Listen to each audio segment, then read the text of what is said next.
1965 Philadelphia Eagles, a team of big offense and big excitement, amassed 5,012 yards, the best in the East. This display of power set off a tremor, which promises to grow to earthquake proportions and cast them over the edge of greatness. Each time the Birds took the ball, a guarantee was offered. The guarantee of total football, fundamental, bone-jarring, electrifying football.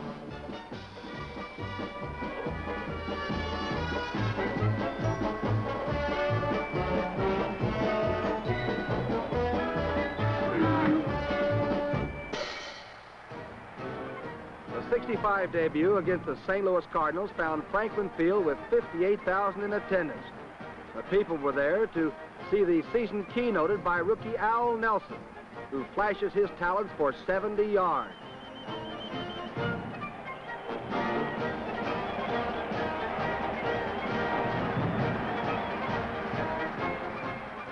The good return allowed fullback Earl Grow to power into the big red line for a six-pointer.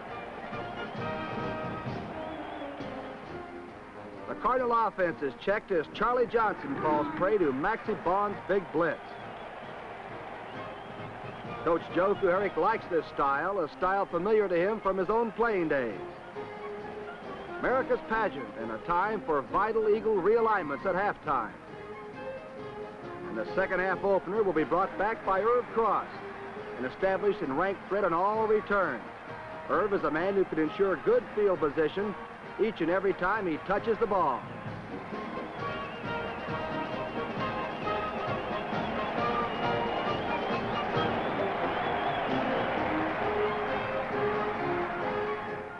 Timmy Brown has just the lever with which to boost the score.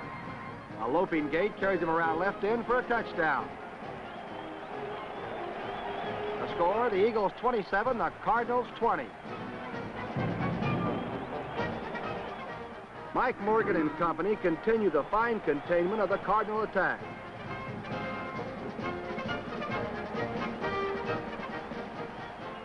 Quarterback Norm Snead's perfect call and perfect execution go for 38 yards and a touchdown for Ray Poe. The final score stands 34 for the Eagles, 27 for St. Louis. The Herald Cards have felt the first waves of insurgency. The Eagles show remarkable versatility. Fullback Earl Grow exemplifies this by passing for a six-pointer to Ray Poe.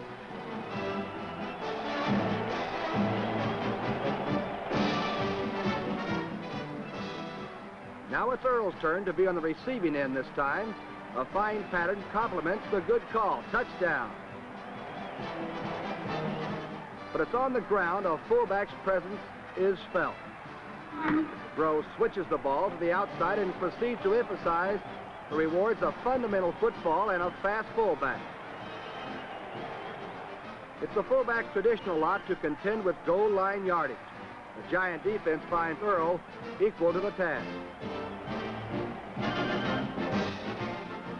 Timmy Brown, the other half of the Eagles' set-back tandem, is an Armageddon to all defenses.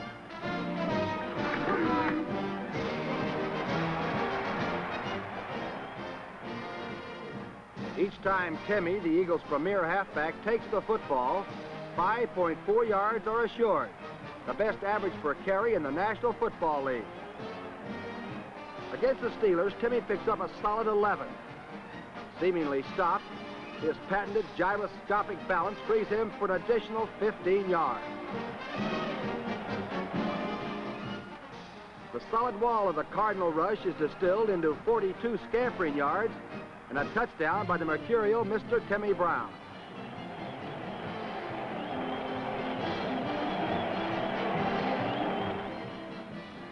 Timmy is a match racer at heart.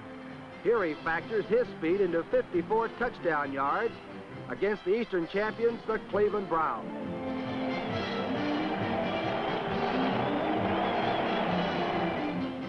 That sort of run can only occur behind excellent blocking. Bob Brown is the bastion of a premier line which provides that excellence.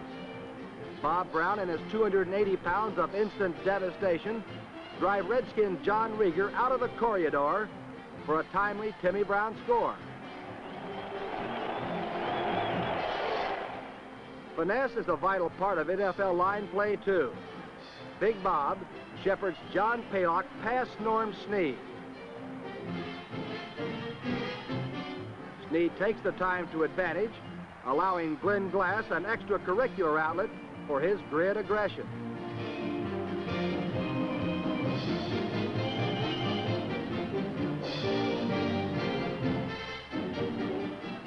The surprisingly kinetic Brown takes a good angle and buckles the entire left side of the Detroit Lions line. Tom Wudashek welcomes the opportunity as well as the extra yardage. Against Cleveland, Ed Blaine explodes from left guard, where he's been a regular for 3 years. He storms into Bernie Terry's to provide the entree to a fine gain by Tim Brown.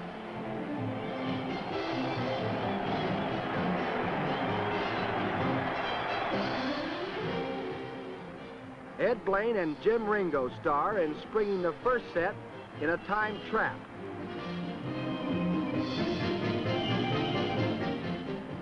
Jimmy Skaggs tosses the second snare into the Cardinal pursuit, and Lane Howell at 270 pounds delivers a final judgment on the inside traffic, and the migratory Timmy Brown scuds downfield, underlining the blocking mastery of the Eagles. A neat toss to Earl Grove precipitates a groundswell in the form of Blaine and master technician Jim Ringo. Blaine coolly directs the onslaught, which yields big yardage for Earl Grove.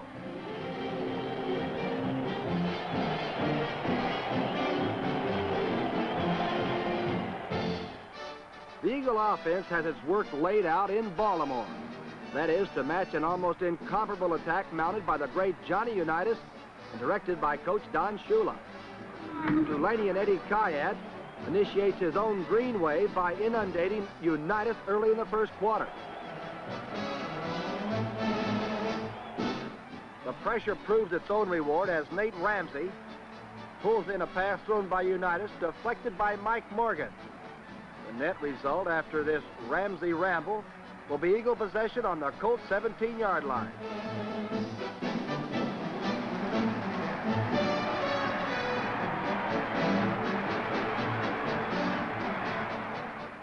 Quarterback Snead maintains the momentum with a toss to Pete Retzlaff, who scores almost without effort. The Colts back on offense go deep. A probe which suspends the services of All-Pro Jimmy Orr at the hands of rookie Al Nelson.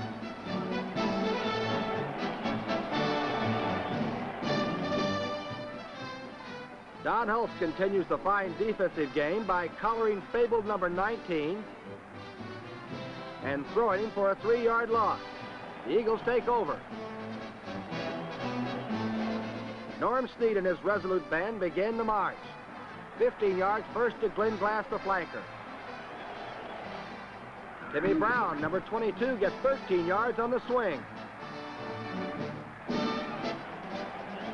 He fumbles, but Dane Fate seems to be endorsing the Birds. Ollie Matson sweeps left in for the score and 3 yards. His career total in the National Football League, 6.8 miles.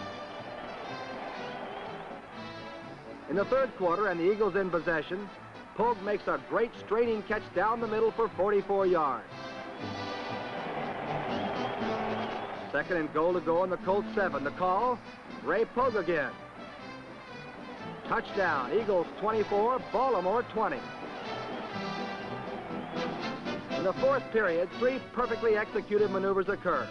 Pass, pattern, and defense. Bobby Boyd wins this time in the role from Ray Pogue. Revitalized, Unitas to Lenny Moore, the old pro. He's loose. Cross makes him fumble, but Nate Ramsey can't quite get there in time for a recovery. Jimmy Orr avenges himself by finally slipping by Al Nelson for the final score. The game is lost, but a growing pride and assurance is won in Baltimore.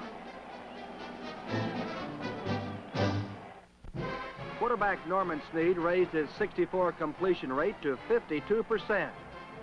Each year with his receivers, he augurs a greater jump in efficiency. Snead sets fullback Earl Groh in the double wing, then hits him on the sidelines, and Groh drives downfield with abandon. Snead has a variety of receivers. Glenn Glass, converted from defense, plies his new trade on two of his erstwhile kind. Johnny Sample first, then Jimmy Steffen. Glass gained 40 yards on this play.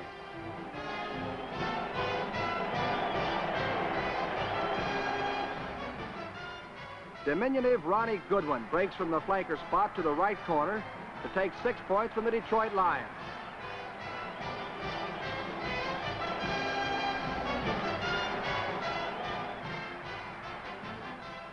Goodwin can also exhibit the drive and power equal to any of the big receivers.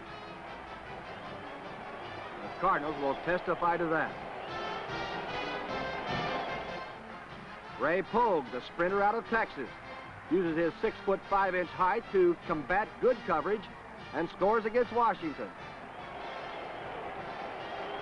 Setback Timmy Brown caught 50 of the Eagles' 223 completions, ranking him among the top receivers in the National Football League.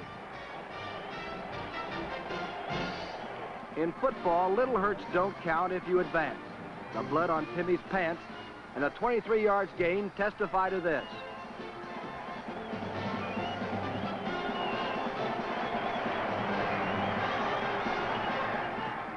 Quarterback King Hill falls back behind good pass protection. Timmy Brown is floating downfield with deceptive ease as the pass comes forward. Jimmy Patton's futile tackle triggers a momentary storm which sends him sprawling and Brown across the Giant goal line. Timmy is equally at home with each of the Eagle quarterbacks. Here, Jack Concannon scrambles to make the Steelers painfully aware of all this. Jack Concannon has many facets. For 40 yards, he gives credence to the argument that he should be a runner. He's a fine runner.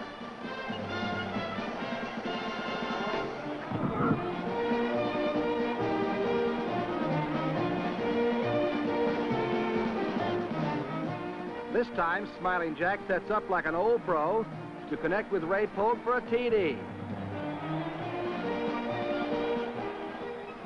Pete Retzlaff, a lean, gaunt perfectionist, in his 10th year recorded his finest statistics.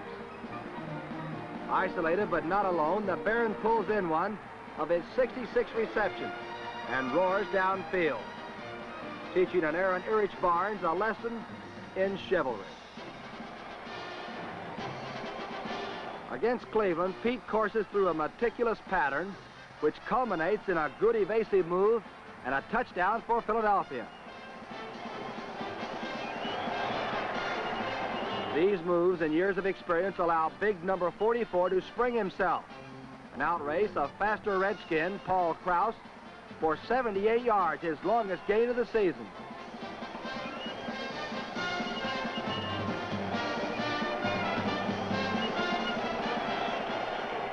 In some cases, finesse is less than important. Willie Williams of the Giants finds Retzlaff both strong and well-muscled. But some yards come harder than others, and it takes sure hands to come up with these very hard yards. Above all, Pete Retzlaff is a competitor.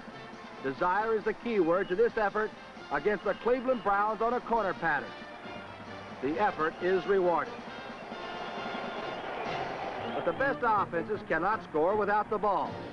And a hard-hitting, always pursuing Eagle combination of youth and savvy provided plenty of opportunity throughout the season. These opportunities will increase. The Eagles draft for 1966 is solid. The first and second choices, signed and sealed, add up to 500 pounds of defensive end. A rhinoceros charge causes Craig Morton an acute case of clumsiness.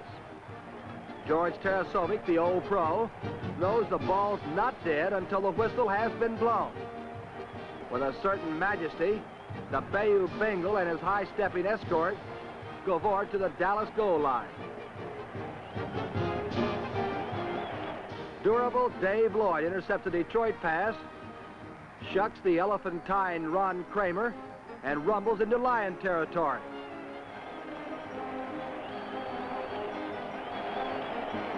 Dave Lloyd, a fiery 240-pound competitor and hub of the Eagle defense, has the knack. The right place at the right time. When Buddy Dial, a wily Dallas flanker, runs afoul of Ramsey, the result is a wayward pigskin in the clutches of Dave Lloyd.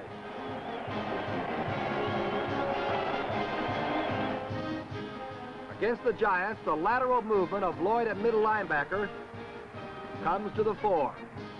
The flare pattern is not the answer against Dave Lloyd.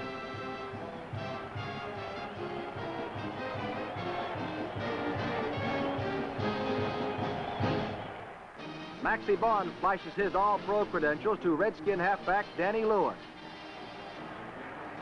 Don Holtz, number 83, with paramount guile and grace, slips off the last Brown blocker to drop the Cleveland quarterback.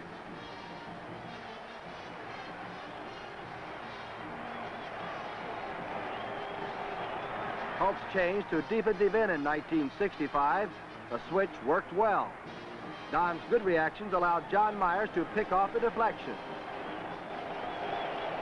When Washington comes to Philadelphia, Texan Myers shows a natural animosity toward Redskins. Here he drifts back to gather in another timely interception.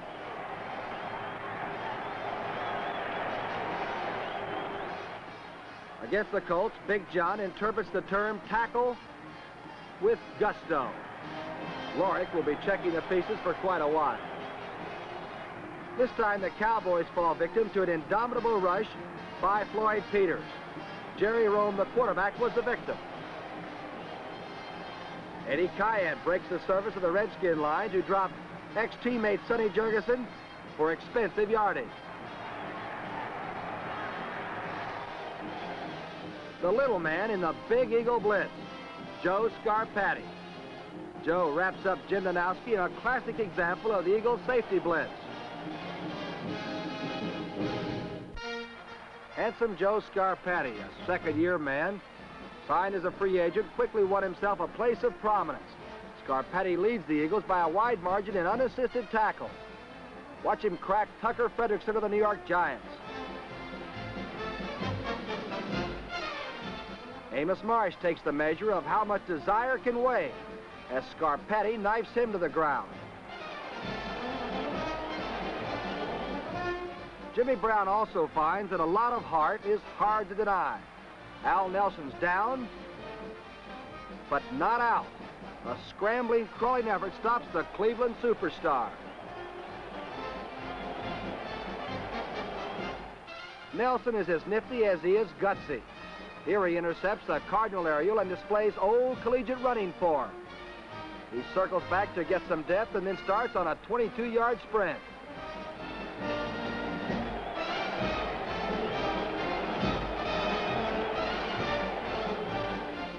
Nate Ramsey, another college runner, was among the league's leaders in pass interceptions. Ramsey flashes his old running form for 26 yards against the Cardinals.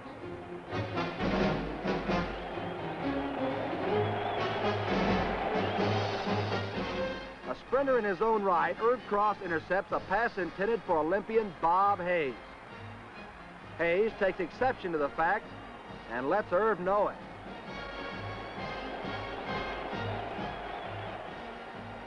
Irv Cross can take it, but more important in pro football, he can dish it out.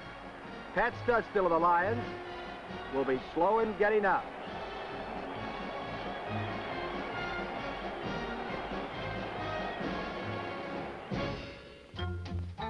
The Eagles embark at Philadelphia's International Airport for their cross-state flight to Pittsburgh. As 13 out of 14 National Football League teams know, a gracious hospitality will be shown them in the friendly skies of United. With With veterans' equanimity, Sam Baker and Pete Retzloff enjoy a solid meal upstairs.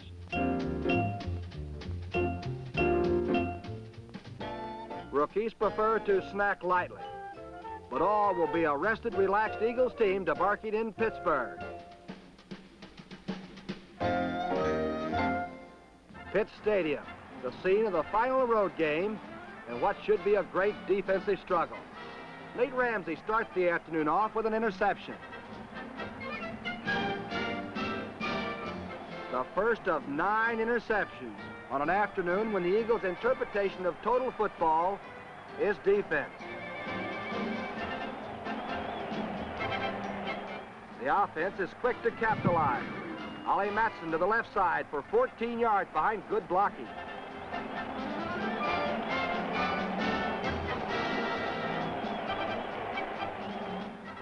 Quarterback Snead nails down the opportunity with a neat toss to Retzloff at the flag for a 13-yard touchdown. The score, Philadelphia 13, the Steelers nothing. Pittsburgh's back on offense and immediately run afoul of rookie Jim Nettles.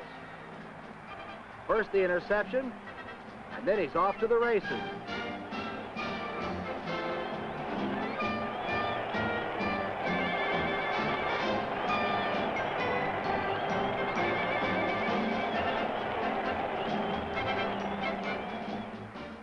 Ollie Matson goes off the right side on a blistering trap play for 8 yards and a touchdown. Not to be outdone, the defense takes on the job of point making. With bulldog tenacity, Maxie Bond intercepts and tries to get his first touchdown in the National Football League. Linebacker Bond makes it.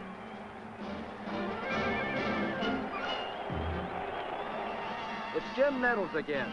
Great timing and a taste for points seem irresistible, and the plucky rookie goes 56 untouched yards. Touchdown, Eagles.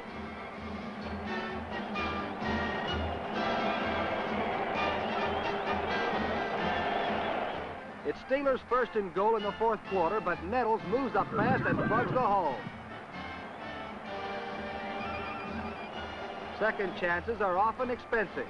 Rookie linebacker and judo expert Harold Wells presents the tab with a Kodo Kan flourish.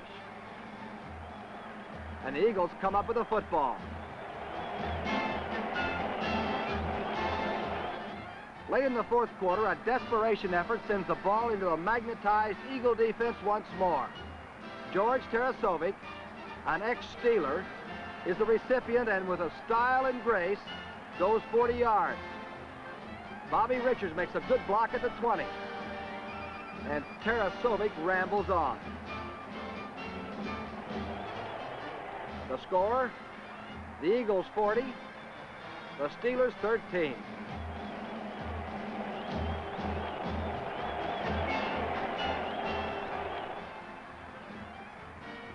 The offense, determined to gild the defensive lily, strikes on its own by sending a screen pass to Tom Wudashek on the left side.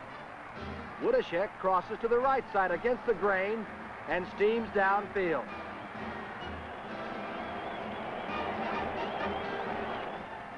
A 60-yard pickup for Tom Wudashek. Izzy Lang finishes the afternoon's activities by turning the right side for 8 yards and a final score of 47 for Philadelphia.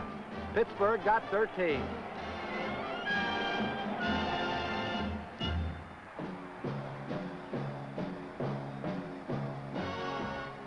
The 1965 Eagles concluded a season of promise. The offense was the best in the East, the second best in the National Football League. The defense developed cohesion and rose to great heights on certain afternoons. The draft should help both. In 1965, the Eagles found themselves on the edge of greatness. Jerry Wallman's goal for the Eagles in 1966 will be the year of greatness.